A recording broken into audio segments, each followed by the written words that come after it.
So, my name is Theresa Vidal. This is the continuation of Elena Kine's discussion. So, let's get started. So, communication software. Communication software is of programs and apps that help users establish a connection to another computer, mobile device, or network. Manage the transmission of data, instruction, and information. Provides for users to communicate with one another. So, used to provide remote access to the system and exchange files and message in text, audio, and video format between users.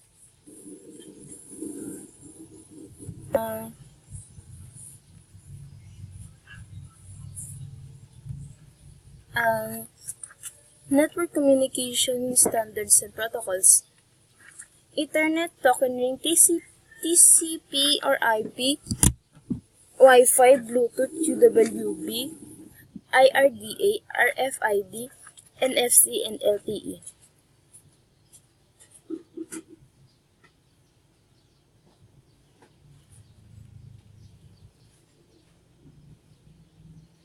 Next,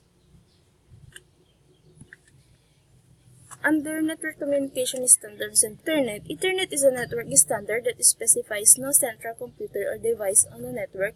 Nodes should control when data can be transmitted. So, Ethernet is defined as a three-dimensional system that coordinates the components of a local area network. Example of Ethernet is the cable system that connects the computer to a small business office. Token ring. Token ring is a standard that specifies that computer and device on a network share or pass special signal. Token ring, unlike Ethernet, token ring uses a ring topology where data is sent from and so on around the ring. It ends up back where it started. TCP is a network protocol that defines how message or data are routed from one end of a network to another.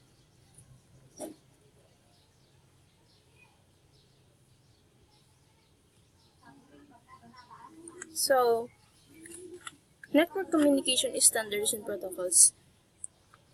Wi-Fi. Wi-Fi identifies any network that 802.11, the standard that specifies how two wireless device communicate over the air with each other.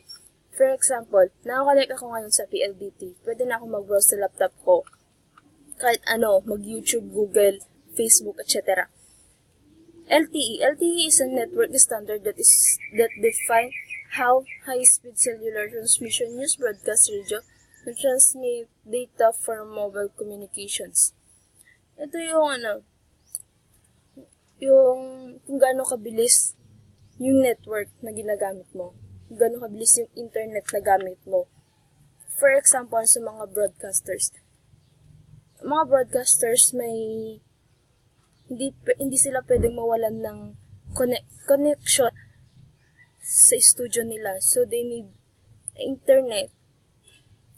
They need internet para makaka-communicate ba rin sila sa studio nila. Bluetooth. Bluetooth is a network protocol that defines how to Bluetooth device use short range to transmit data. Bluetooth. Hindi siya pwedeng dalawang cellphone. Yung isang cellphone nagpapasa ng information or pictures, video sa kabilang phone. Hindi sila pwedeng magkare. Pag yung isa lumayo, hindi kaya itong si receiver. Hindi siya pwedeng pasahan ni receiver. Hindi siya pwedeng pasahan ni sender kasi sobrang layo nga.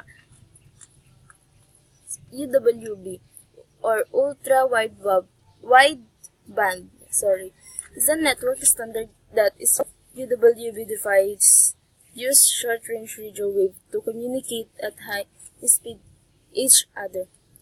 IRDA transmit data wirelessly via infrared IR light wave. RFID is a protocol that defines how network uses radio signal to communicate with dog placed in touch to an object, animal, or person.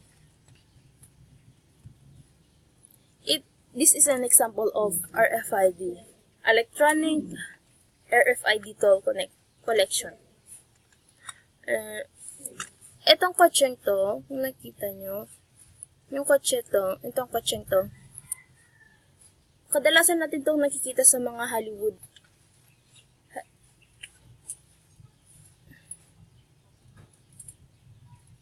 Kadalasan natin itong nakikita sa mga Hollywood movies. For me kasi nanonood ako ng mga, pero meron din yan.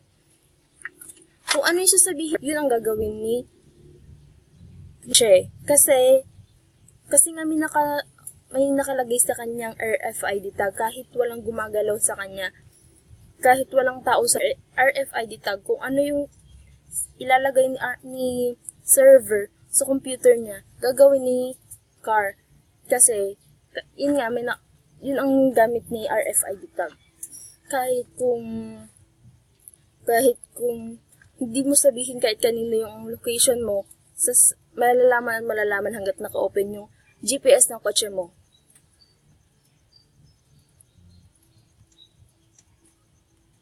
So we have here an NFC communication is a protocol based on RFID that defines how a network uses close-range radio signal to communicate between two device or object with NFC technology. NFC, for me, isang example dito is yung sa ShareIt, yung QR code, scan QR code, yun. Kung ano yung QR code na nandun, pwede mo siyang i-scan, tapos magpapasa na siya ng information. Meron din sa ATM, mga ATM machine, ATM card. Ilalagay mo lang yung ATM card sa machine, swipean ng, ilalagay mo lang ATM card, dun sa yun, meron sa mga SM, meron.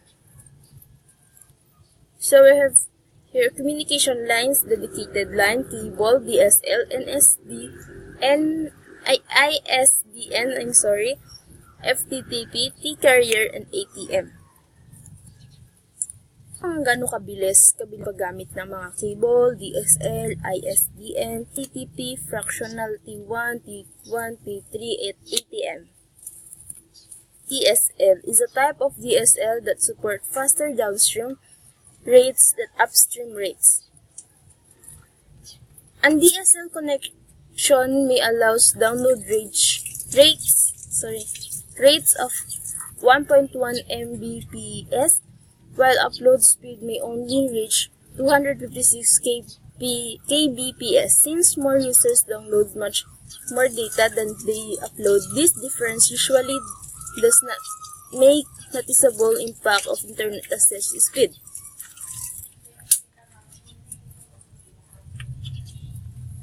So that's all. Thank you for watching. God bless.